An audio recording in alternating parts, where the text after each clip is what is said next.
He had been working at the same barbershop for 40 years, cutting customers' hair, smiling quietly, never talking about his past, until that young SEAL recruit saw the faded tattoo on his neck in the mirror's reflection. And in that moment, the town's most ordinary man was revealed to be the hero of one of history's most classified operations. Before I share this powerful story with you today, please let me know in the comments which city you're watching from. And if you believe stories like this need to be told, please subscribe to show your support. Small-town barbershops are all the same. Old-style barber chair, faded photographs on the walls, a small TV in the corner, and always that familiar scent. Shaving cream, aftershave, and that comforting smell that comes with years of service. William Bill Thompson's shop was no different. He'd open at 6 in the morning, close at 7 in the evening.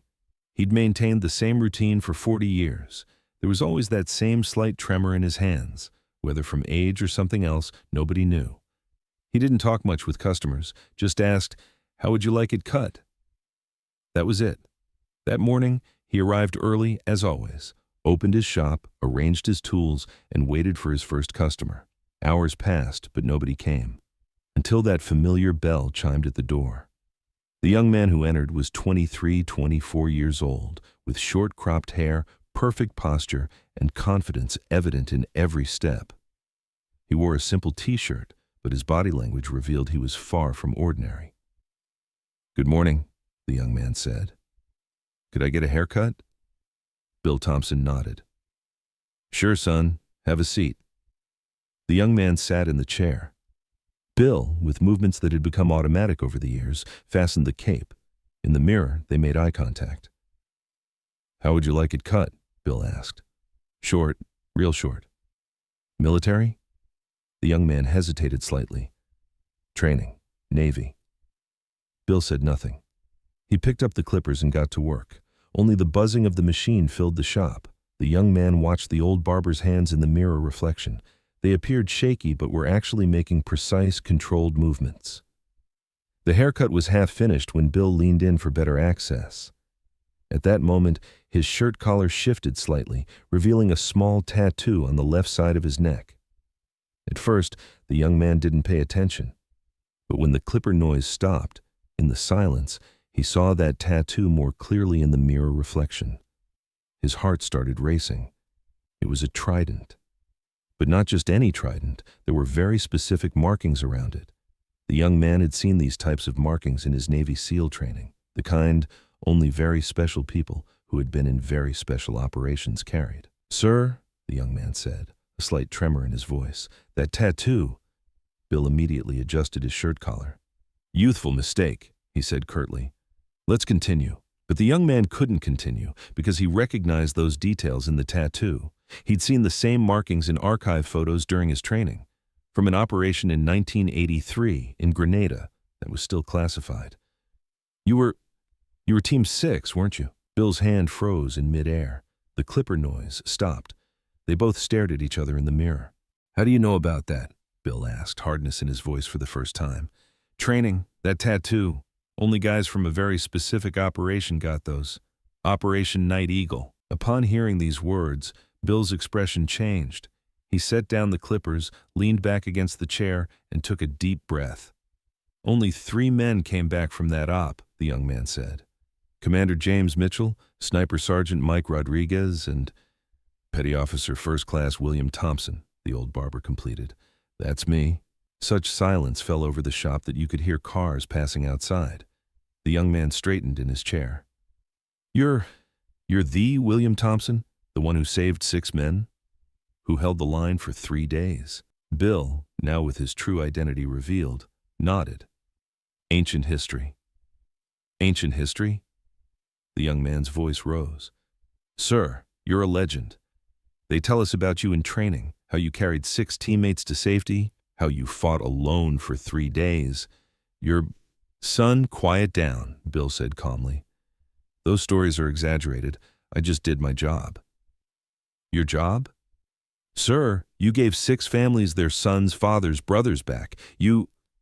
I couldn't leave my teammates behind, that's all." The young man stood up.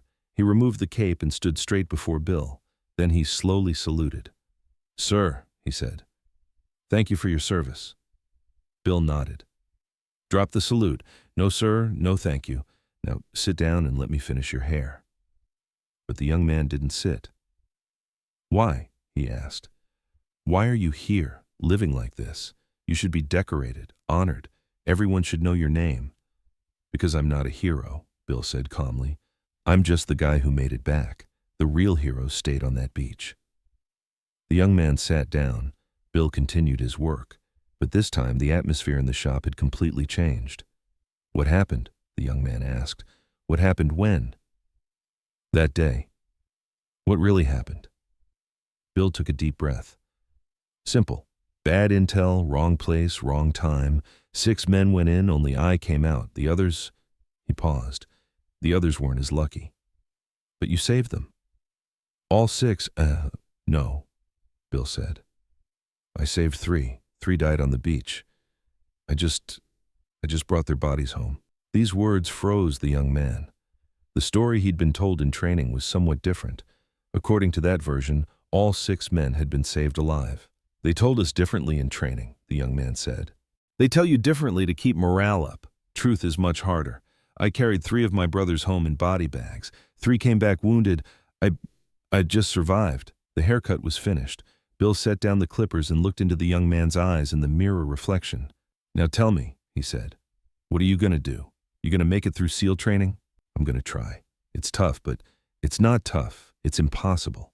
But you're going to do it anyway, because you don't choose missions based on easy or hard. You get the mission, you complete it." The young man stood up. He reached for his pocket. "How much do I owe you?" "Nothing. Don't charge military." "But, no buts. Go finish your training.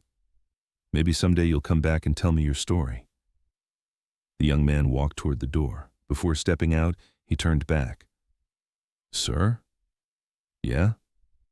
Don't you want anything? Don't you expect anything?" Bill smiled. "Only thing I want is for my brothers to not have died for nothing. You finish that training, you do your job, then they won't have died for nothing." The young man left. Bill was alone again. He looked at his own tattoo in the mirror reflection. Then he adjusted his shirt collar and began waiting for his next customer. From that day forward, the young man visited the barbershop whenever he could. Bill never told him the details of that operation, but he taught him much about military service, duty, sacrifice, and loyalty. The young man completed SEAL training. When he returned from his first deployment, he rushed to the barbershop. Bill smiled when he saw him. "How did it go?" he asked. "Tough," the young man said, "but I remembered what you taught me." "I didn't teach you anything.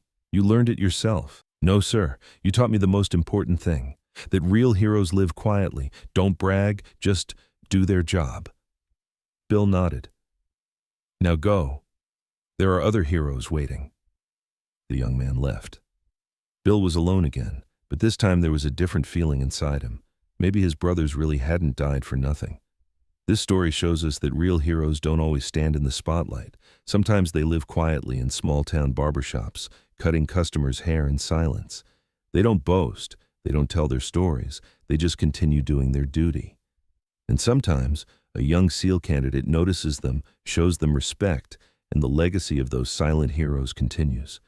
So have you ever met someone like this? Someone who lived quietly, never bragged, but had done great things? Tell us about them in the comments.